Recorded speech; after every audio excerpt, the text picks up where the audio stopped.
Spiderman brand ന്യൂടെ രാവിലെ 7 മണിക്കുള്ള show കണ്ടിട്ട് ഇറങ്ങിയാണ്. അപ്പോൾ കുറെ നാളായിട്ട് വെയിറ്റ് ചെയ്തിരുന്ന മൂവിയാണ്. മാർവലിൽ ലാസ്റ്റ് ഇറങ്ങിയാൽ എനിക്ക് ഇഷ്ടപ്പെട്ടൊരു മൂവി എന്ന് പറയുന്നത് ഡെഡ്പൂൾ ആൻഡ് വൂൾവറിൻ ആയിരുന്നു. അത് കഴിഞ്ഞ് പിന്നെ ഫുൾ എൻജോയ്മെന്റിൽ ഒത്തിരി ഇഷ്ടപ്പെട്ടൊരു മൂവി ഇതാണ്. ബ്രാൻഡ് ന്യൂഡയെ കുറിച്ച് പറയുമ്പോൾ എല്ലാം ഉള്ളൊരു മൂവി, അതായത് ഇതിനകത്ത് ഇമോഷൻസ് ഉണ്ട്, അതുപോലെ തന്നെ ഡ്രാമയുണ്ട്, കോമഡി ഉണ്ട്, കുറച്ച് റൊമാൻസ് ഉണ്ട്, അങ്ങനെ എല്ലാ പരിപാടികളും കൂടെ കണക്ട് ചെയ്യുന്നൊരു മൂവിയാണ്. ഓൾമോസ്റ്റ് ഫുള്ളി സാറ്റിസ്ഫൈഡ് ആണ്.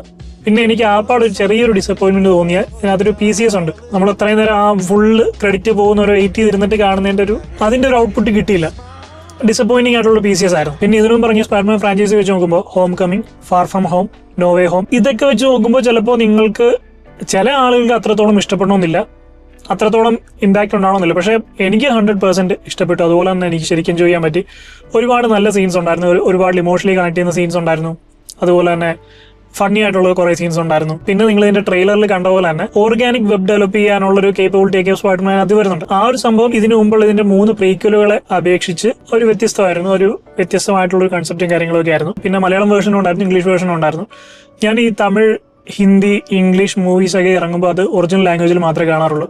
തെലുങ്ക് മാത്രമാണ് ഞാൻ ഡബ് ചെയ്ത് കാണുന്നത്. അപ്പോൾ മലയാളം കണ്ടുള്ള ആൾക്കാർ എങ്ങനെയുണ്ടെന്ന് കമന്റ് ചെയ്യുക. പിന്നെ ഈ 3D കുറിച്ച് പറയുമ്പോൾ അത്യാവശ്യം നല്ല 3D വർക്കായിരുന്നു.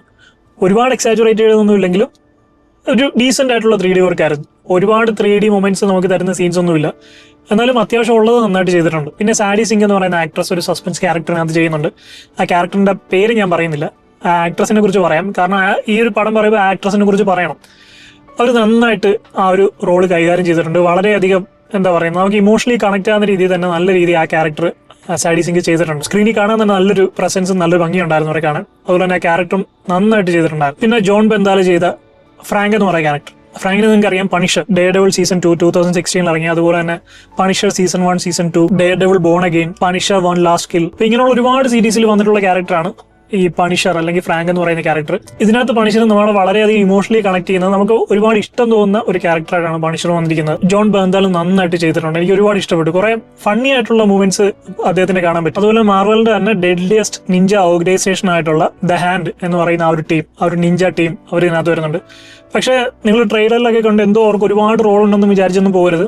അത്രയും വലിയ റോളൊന്നും ആ ഒരു ടീമിനില്ല, പക്ഷെ ഇങ്ങനെ വന്നു പോകുന്നുണ്ട് ഇടയ്ക്ക്. പിന്നെ ക്ലൈമാക്സിനും അടുത്തൊരു ക്രൂഷ്യൽ ആയിട്ടുള്ള സീനിൽ അവർ വരുന്നുണ്ട്. പിന്നെ ഓഫ് കോഴ്സ് നമ്മുടെ മാർക്ക് റുഫല്ലോ, ഹൾക്ക്, അദ്ദേഹവും അത്യാവശ്യം കുറച്ച് സീനുകളിൽ, ഒരുപാട് സീനുകളൊന്നും പ്രതീക്ഷിക്കരുത്, കുറച്ച് സീനുകളിൽ അദ്ദേഹം വന്ന് പോകുന്നുണ്ട്. ക്രൂഷ്യൽ ആയിട്ടുള്ള നല്ലൊരു റോൾ കൊടുത്തിട്ടുണ്ട്. നമുക്ക് അതിനകത്ത് ആരെയും ചുമ്മാ മിസ്കാസ്റ്റ് ആയെന്ന് തോന്നില്ല, അത്യാവശ്യം സംഭവങ്ങൾ കൊടുത്തിട്ടുണ്ട്. പിന്നെ സെൻഡായയുടെ MJ എന്ന് പറയുന്ന ക്യാരക്ടർ ഇതിനു മുമ്പുള്ള സീരീസുകളെ വെച്ച് നോക്കുമ്പോൾ അത്രത്തോളം ഒരു ക്രൂഷ്യൽ ആയിട്ടുള്ള റോള് ആയിട്ട് തോന്നിയില്ല. പക്ഷേ ഇമ്പോർട്ടന്റ് ആയിട്ടുള്ള റോള് തന്നെയാണ്, ഇമ്പോർട്ടന്റ് ആയിട്ടുള്ള ക്യാരക്ടർ, അതെല്ലാം ഇമോഷണൽ സീൻസിലെല്ലാം ഉണ്ട്. പക്ഷേ ഇതിനു മുമ്പുള്ള സീരീസുകൾ നമ്മൾ വെച്ച് നോക്കുമ്പോൾ അത്രത്തോളം ക്രൂഷ്യൽ ആയിട്ട് തോന്നിയില്ല. പിന്നെ ജേക്കബ് ബാറ്റലിന്റെ നെഡ് എന്ന് പറയുന്ന ക്യാരക്ടർ, അത് അത്യാവശ്യം നല്ലൊരു സാധനമായിരുന്നു. നമുക്ക് ആ ഒരു ഫ്രണ്ട്ലി ഇമോഷൻസ് ഒക്കെ സിനിമയിൽ കൊണ്ടുവരാൻ ഒരുപാട് ആ ക്യാരക്ടറിന് പറ്റിയിട്ടുണ്ട്, എസ്പെഷ്യലി ടുവേർഡ്സ് എ ക്ലൈമാക്സ്. പിന്നെ ട്രെയിലറിൽ കണ്ടപോലെ സ്കോർപ്പിയൻ ഉണ്ട്. പിന്നെ ഞാൻ ഈ പറഞ്ഞ പോലെ സാഡി സിംഗ് ചെയ്തിട്ടുള്ള ക്യാരക്ടർ, ആ ക്യാരക്ടറിന്റെ നെയിം സസ്പെൻസ് ആയിട്ട് തന്നെ ഇരിക്കട്ടെ, നിങ്ങൾ സിനിമ കാണുമ്പോൾ മനസ്സിലാക്കിയാൽ മതി. ആ ക്യാരക്ടർ നന്നായിട്ട് ചെയ്തിട്ടുണ്ട്.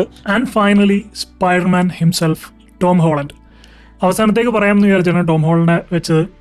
ടോം ഹോളണ്ട് ഭയങ്കരമായിട്ട് ഇമ്പ്രൂവ് ആയിട്ടുണ്ട്. ഇപ്പം ഇതുവരെയുള്ള കണ്ട സിനിമകളിലെ ആക്ടിങ് വെച്ച് നോക്കുമ്പോൾ നല്ല രീതിയിൽ ഇമ്പ്രൂവ് ആയിട്ടുണ്ട്. ഇപ്പം ഞാൻ ഒഡീസി ഉണ്ടായിരുന്നു, അതിനകത്ത് അത്യാവശ്യം നല്ല പെർഫോമൻസ് ആയിരുന്നു. പല ഇമോഷൻസ്, പല എക്സ്പ്രഷൻസ് ഒക്കെ ഭയങ്കര ഒരു മെച്യൂർഡ് ആക്ടറിൻ്റെ രീതിയിൽ ടോം ഹോളണ്ട് ചെയ്തിട്ടുണ്ട്. അപ്പോൾ ടോം ഹോളണ്ട് നല്ലൊരു പെർഫോമൻസ് തന്നെയാണ് ഈ ഒരു സിനിമയിലുള്ളത്.